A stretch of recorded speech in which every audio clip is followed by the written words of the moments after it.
Yang bikin aku kaget itu semua makanan di situ berkuah. Jadi nasi goreng ada kuahnya.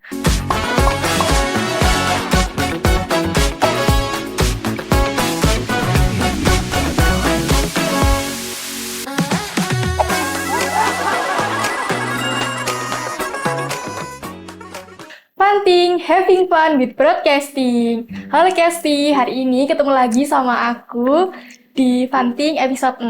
Nah, kali ini kita bakal ngobrol sama salah satu jurusan yang ada di Universitas Negeri Surabaya. Nah, mahasiswa ini tergabung di S1 Pendidikan Bahasa dan Sastra Jawa Fakultas Bahasa dan Seni.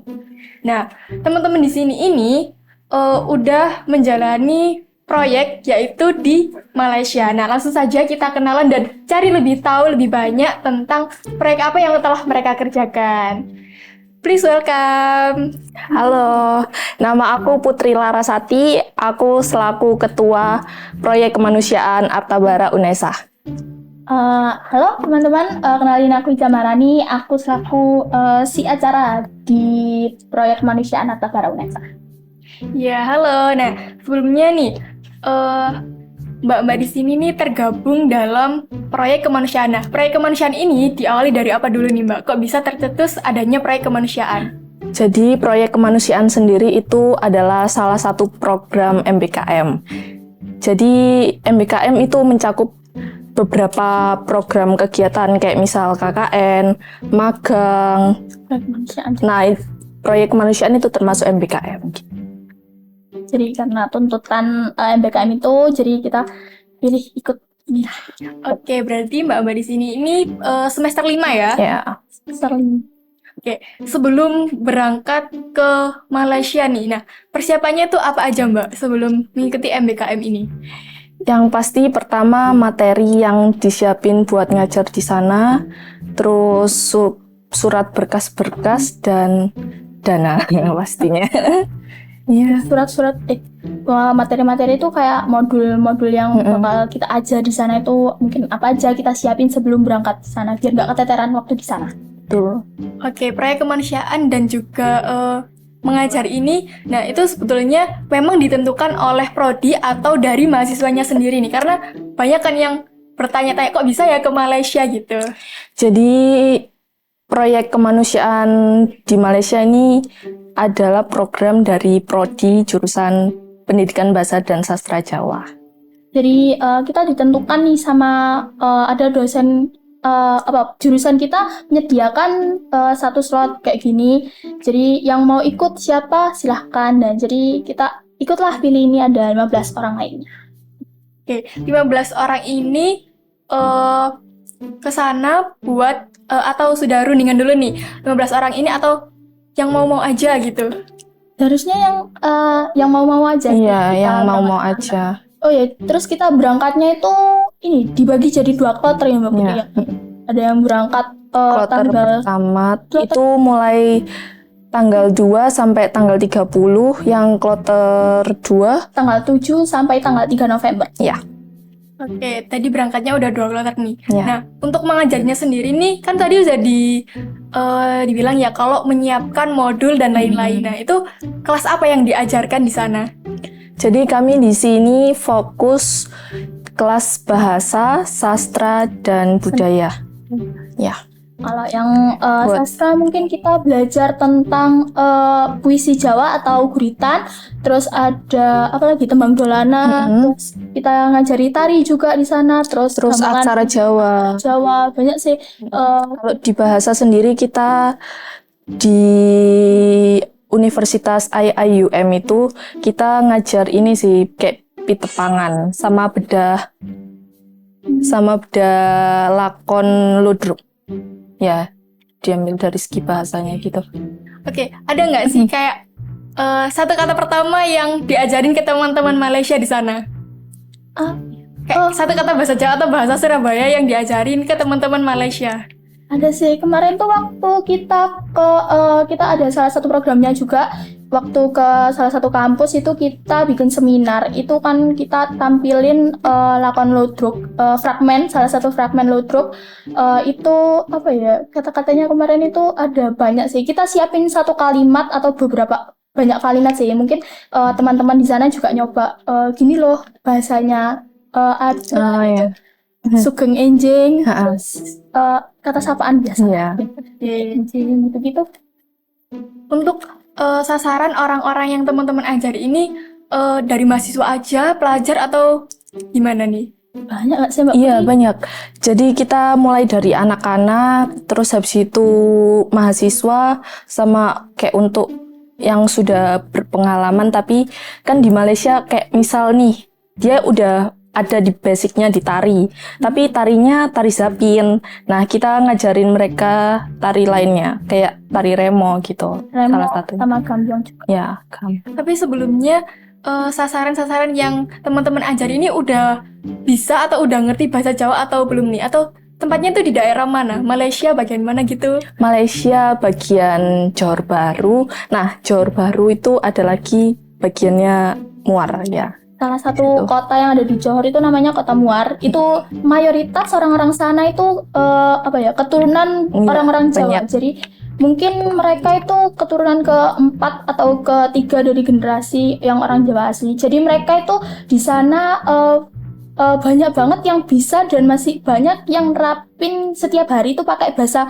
Jawa Ngoko. Jawa, iya Jawa Jadi Ngoko. kalau kita omong-omongan sama temen-temen nih, itu kita pakai bahasa Jawa biasa kan, Surabayaan gitu. Mereka itu ada yang nyaut, ada yang tahu tiba-tiba. Terus kalau kita kan kalau pakai bahasa Jawa Ngoko itu kan kayak gak sopan. Tapi di sana Ya, biasa. orang-orangnya itu malah menyuruh kita kalau bilang kalau Kita ngomong komunikasi pakai bahasa Ngoko aja. Soalnya kalau kromo dia kurang ngerti. Ya berarti banyak yang tahu bahasa Jawa tapi lebih ke bahasa Ngokonya. Ya, Nah tadi kan ada kelas bahasa, sastra sama budaya. budaya kan. Ya. Nah kalau dari bahasa itu yang diajarkan kan tadi udah banyak disebutin. Nah itu ada juga nggak kayak pelajaran bahasa Jawa yang kayak krama, inggil, lugu gitu-gitu? ya ada. Ya, Waktu kita seminar itu kita kan nampilin Ludruk. ludruk, salah satu scene fragmen ludruk. Itu kita tampilin gimana sih susunan bahasa Kromo dan Ngoko itu di kehidupan Jawa sehari-hari itu kayak apa. Jadi kita tampilin dialog-dialognya, mana yang ya, pakai mana yang bahasa mana yang pakai Ngoko. Jadi mereka mungkin yang baru-baru dengar itu, oh gini ternyata Kromo, gini ternyata Ngoko gitu sih. Tapi sempat ada ini nggak kayak culture shock gitu kayak kalau bahasa kan mereka tahu ya bahasa Iya, Jawa, bahasa Ngoko gitu kan. Mungkin ada culture shock lain selain bahasa gitu. sih. Kayak dari segi makanan mungkin orang-orangnya gitu. Pertama kali datang aku ke sana itu yang bikin aku kaget itu semua makanan di situ berkuah. Jadi nasi goreng ada kuahnya. Terus semua makanan yang harusnya nggak ada kuahnya di sana ada kuah. Itu ada sejarahnya, katanya. Di sana kan orang makan, habis itu keseretan. Tahu nggak keseretan? Ya itu. Ya, habis itu kan mereka butuh minum. Akhirnya mereka menciptakan ini kayak kuah sup gitu. Berarti di setiap makan ada Iya, kuahnya. ada Nah, kuahnya. ini info baru nih kasih buat yang belum pernah ke Malaysia. Nah, di Malaysia tuh makanannya ada kuahnya. Ya, Rata-rata sih. ya, Ya. semuanya. Oh, semua.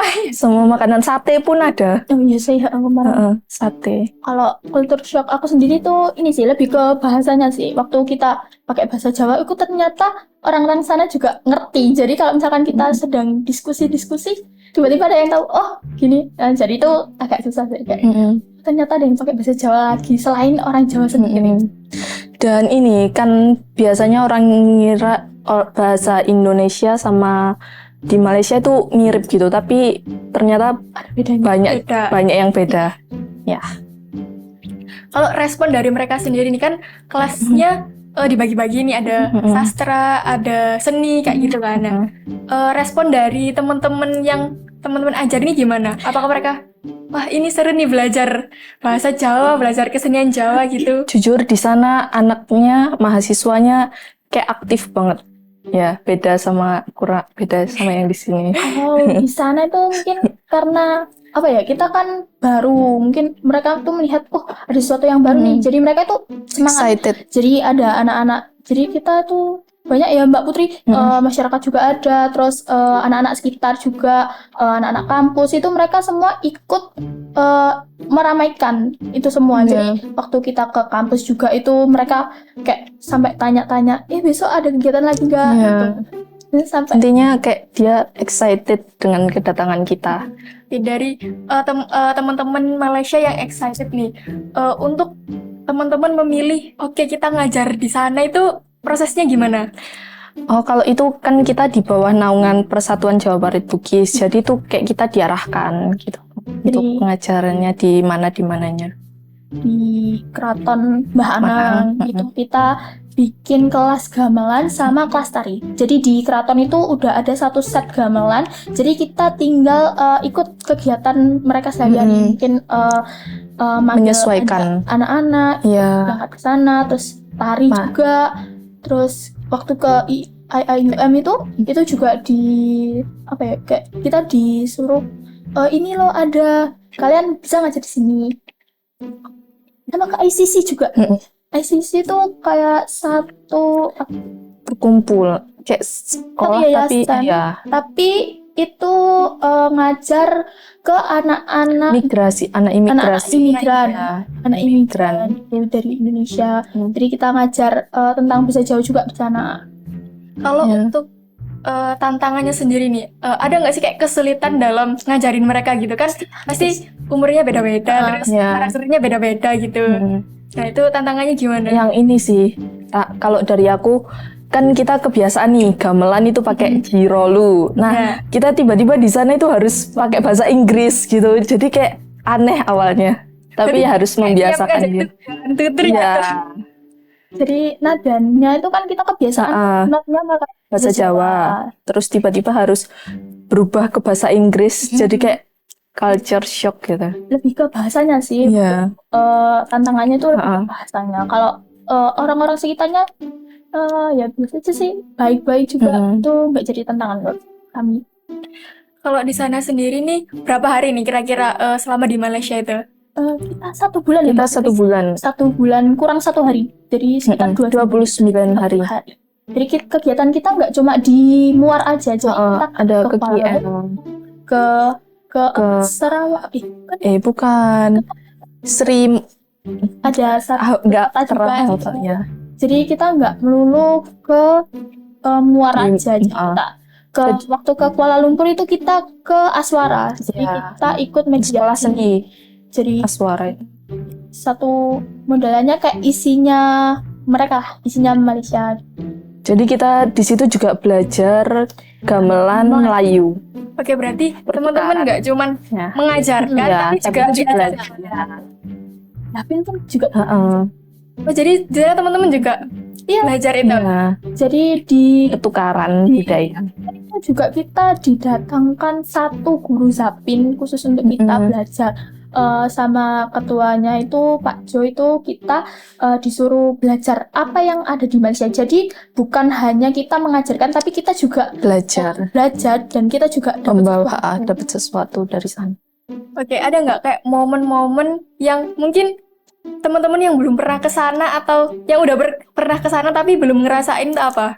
Apa ya? Yang teman-teman rasain?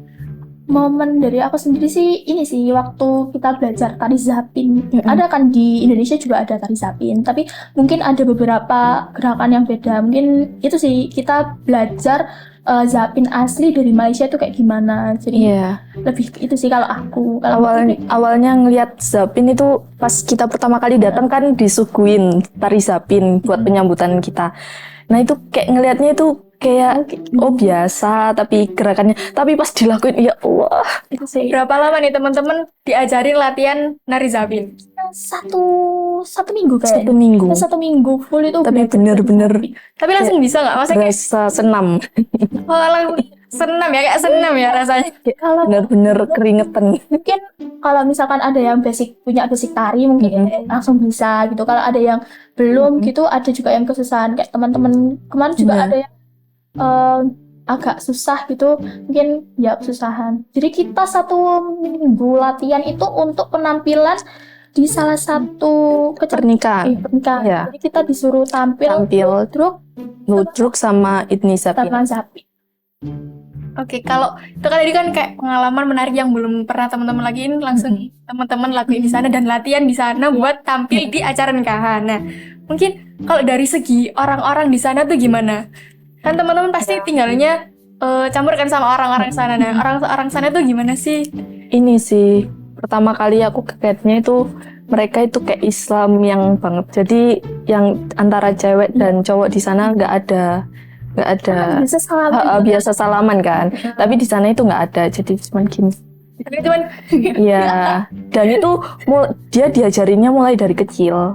Iya. Oke. Jadi gak memandang kayak umur gitu. Terus kalau kita kan tinggal di salah satu rumah warganya itu keluarganya juga keluarga dari Mbah itu kayak apa ya, welcome banget Iya, sama welcome kita. banget. Jadi nggak ada yang apa kayak Nggak ada penumpang. berjarak gitu, nggak. Jadi kita kayak apa ya, kayak keluarga sendiri. keluarga sendiri. Jadi kayak sambung. pas pulang itu kayak sedih banget. Berarti nggak cuma dapat teman tapi juga dapat keluarga baru.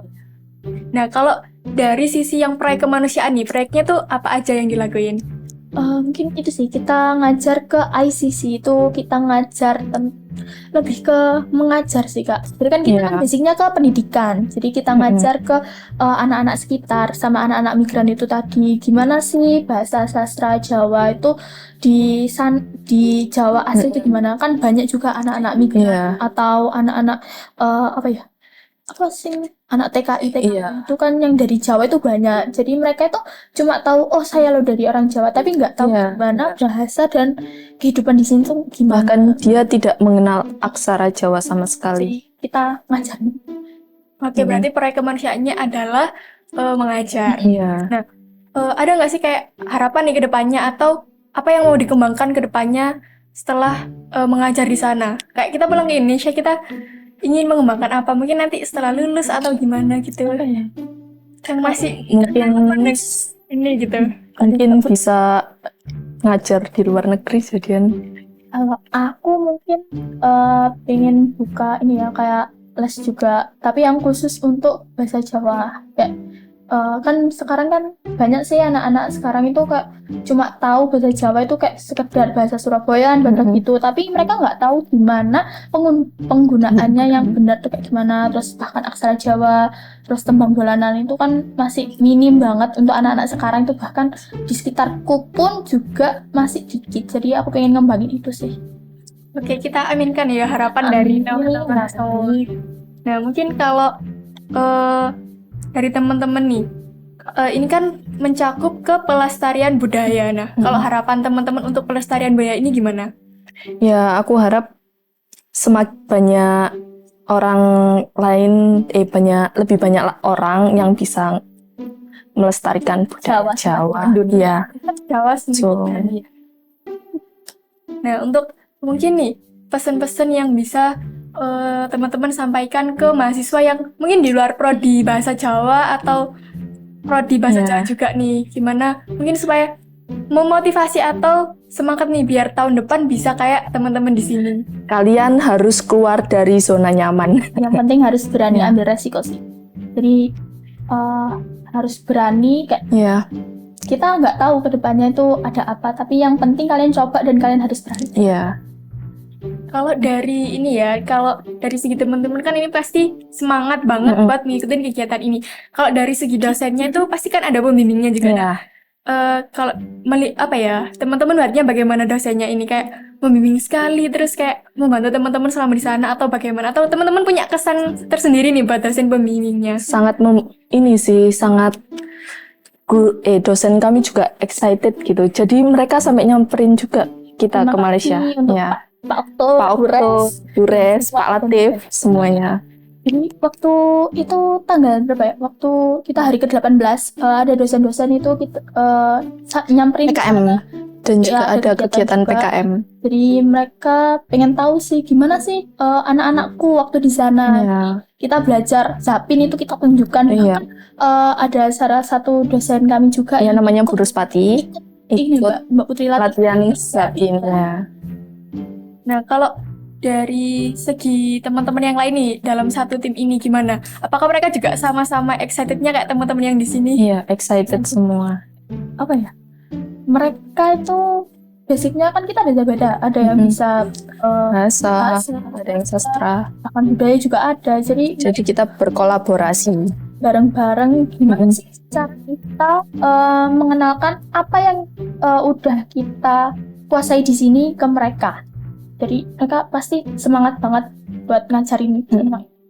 Oke, tapi sebelumnya ini merupakan program pertama dari teman-teman yang berangkat ke luar negeri atau memang sebelumnya sudah ada?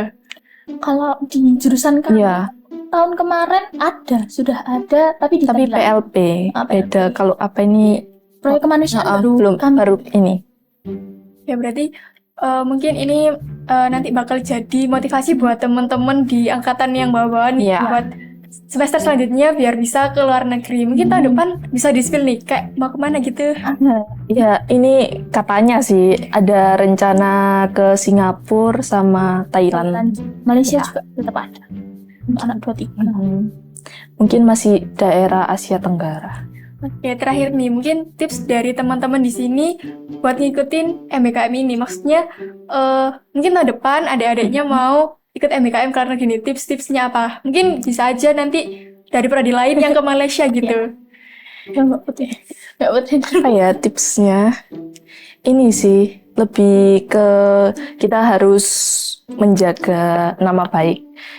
Kan kita di sini mewakili jurusan, fakultas, kampus. UNESA, dan Indonesia juga tentunya. Dan kita harus menjaga nama baik, itu menurut aku penting. Ya, harus semangat juga, jangan loyo. Waktu semangat aja kita semangat, kita mau ke luar negeri. Terus Iya. habis itu sampai pertengahan, bahkan mau akhir-akhir tuh kita kayak jadi malas-malasan tuh gak boleh. Jadi dari awal sampai akhir kegiatan kita harus tetap semangat apapun yang terjadi di sini. Iya, dan pasti kegiatannya di sana juga padat banget. Oke, kita mungkin bisa di-spill nih ke teman-teman kasih di rumah. Kita bisa dapat informasi seputar dari prodi bahasa Jawa ini lewat mana? Kalau di Prodi ada di Instagramnya HMP Prodi, terus habis itu Instagram Untuk jurusan ya, Artabara juga. Artabara UNESA.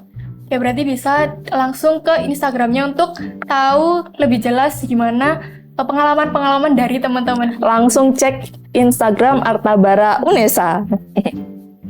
Oke, sebelumnya teman-teman terima kasih sudah menyempatkan hadir Sama-sama. di Fanting ini. Nah, mungkin dari teman-teman ada jargon atau gimana dari Ya. prodinya? Kita ngikut jargonnya kan. Iya. Nanti bakal kita pimpin ya Iya. jargonnya. Jadi nanti aku bilang Fanting, nanti teman-teman jawabnya having fun with broadcasting. Nah, ya. Oke, nah Kesti, kita udah di penghujung Fanting episode 6 ini. Jangan lupa buat Kesti selalu dukung kita di konten-konten kita. Tuh, Kesti bisa langsung like, comment, share, and subscribe. Juga jangan lupa ketinggalan untuk pantengin terus Instagram kita @broadcastingunesa dan juga TikTok kita Broadcasting Unesa. Langsung aja ya kita pimpin jargonnya. Fanting, Having fun with